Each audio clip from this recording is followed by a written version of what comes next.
Final Fantasy VII. Final Fantasy VII Rebirth. I ain't talked about these games in a while. For the most part, I've been avoiding this conversation because I feel like we talking about this a lot, but it does really look like Square Enix is done with PlayStation stuff. Looks like they're done with it. Let's get on with the video, man. What's going on, you guys? Gaming Ad here, coming at you another video. Today we're going to talk about the Xbox brand, Square Enix, and Final Fantasy, man. We have a lot of stuff to go over when it comes to this particular topic.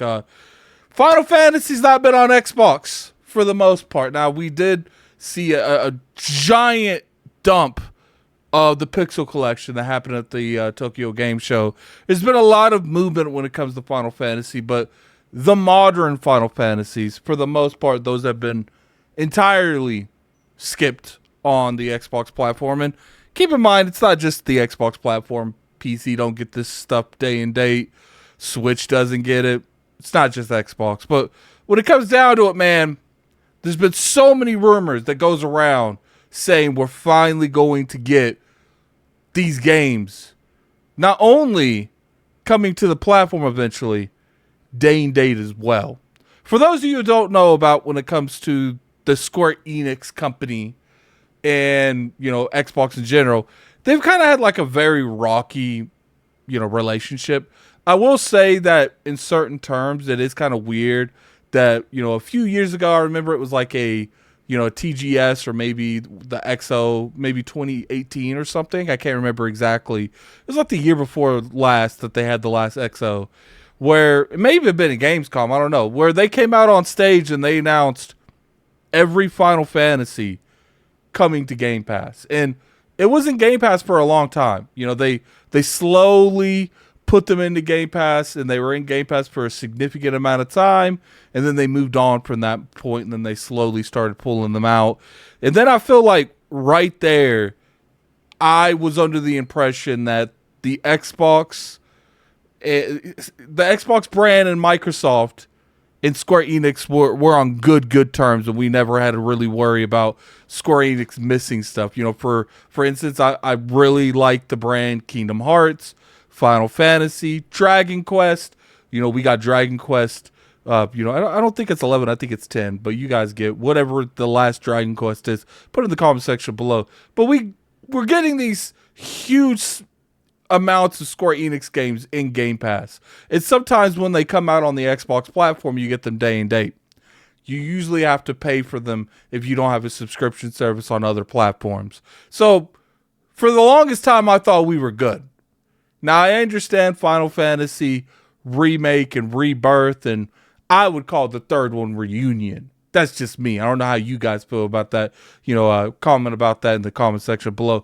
But I was thinking, okay, I understand those games because I think PlayStation, they really went above and beyond, and they secured all of those games early on. And sooner or later, you will get them, but it's going to be a little bit. But I thought we're golden with 16. You know, anything else that's not the remakes, I thought we were golden with them. And it comes down to Final Fantasy VII, you know, it's been a long time since Remake came out. It's been a long time.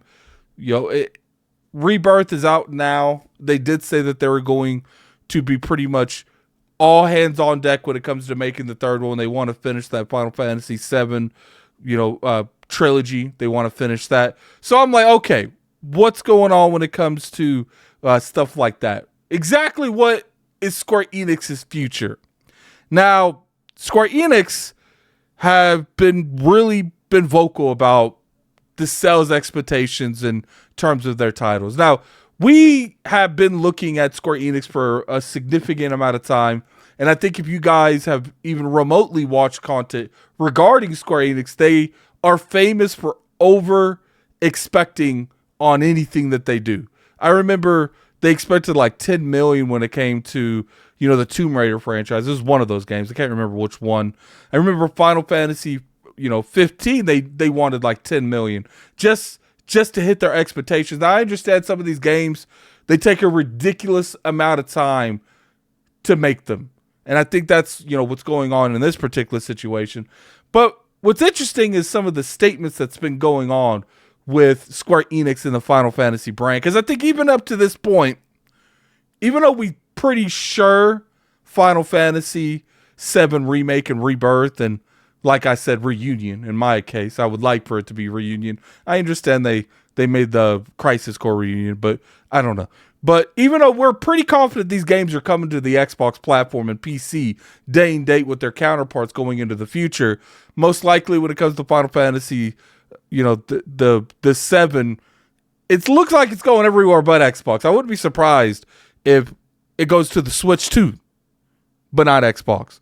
But let's pop over here because let's listen to what Rand said about 4 weeks ago. Because this is an escalating thing. I feel like they are talking more and more about Final Fantasy in general. I mean, Square Enix in general. So let's jump in this. What, the director of Final Fantasy VII, director of Final Fantasy VII Rebirth, saying that Xbox is great and wants to see the trilogy on more platforms. And he says, quote, "In terms of Final Fantasy VII, there's nothing really we can say at the moment. But certainly I do want to bring Final Fantasy VII and the remake series to as many players out there as possible." It's coming. So right there you can see, obviously you guys know Xbox too.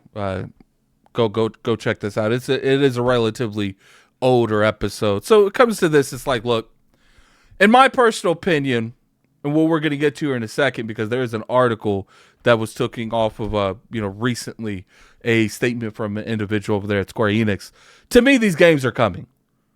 Now, I think when it comes to Square Enix, it's not a matter of if their games are going to be multi-plat going forward. Has there already been some form of paperwork drawn for any of their games? Because those games most likely will be honored. It will be anything that's not already set in stone. We have a Final Fantasy 9 remake that is supposedly being made. Supposedly 10 is being remade. Supposedly Final Fantasy Tactics is being remade. There's a lot of projects going on with Final Fantasy that, as long as no one has secured any of this, because Nintendo can too. Normally they don't do this with Square Enix. They've done some of them like Bravely Default, Octopath Traveler, but here recently they've done a little bit, not a whole lot. Not like PlayStation. PlayStation goes for the golden crop games, which I respect it. But pretty much what's going on now is there's like this giant war going on between Square Enix and PlayStation, because it does look like Square Enix expects a lot more sales from their initial games than what they're getting. So let's pop over here to this article by Jess Corden. So there was a interview, and it was mentioning the Final Fantasy VII Rebirth sales. And it's satisfactory and safe. It's the contract to Square Enix's previous financial reports, which stated that Final Fantasy VII Rebirth and Final Fantasy 16 failed to meet company expectations. And then he goes on to say, and I quote, "While we are confident," see, guys get that confident, "while we are confident and pleased that we are reaching a certain level of sales, it is clear with the minority of gaming, we cannot be exclusive to any single platform." Kachi says, "I think we need to offer the games to as many players as possible." Now let's address the elephant in the room. Well, clearly, I have a lot of Xbox gamers follow me. I believe 100% that they're coming for the Xbox gamer as well. These games probably don't sell anywhere near they do on their PlayStation counterpart, but what I've been told, these ports don't cost a whole lot of money. It doesn't take much to break even on them. Most of these games, I would say, make some form of money. But I will be ignorant to say if I didn't think they're not solely going after Xbox gamers. I do believe the bulk of the people they're looking for is PC. It's no secret that PC has done very well in terms of pushing games the past couple years. And it's not on they're going for any individual one person. Obviously, they want to put more stuff on the Switch. They want to put stuff on Xbox. They want to put stuff on PC. I think they want it everywhere.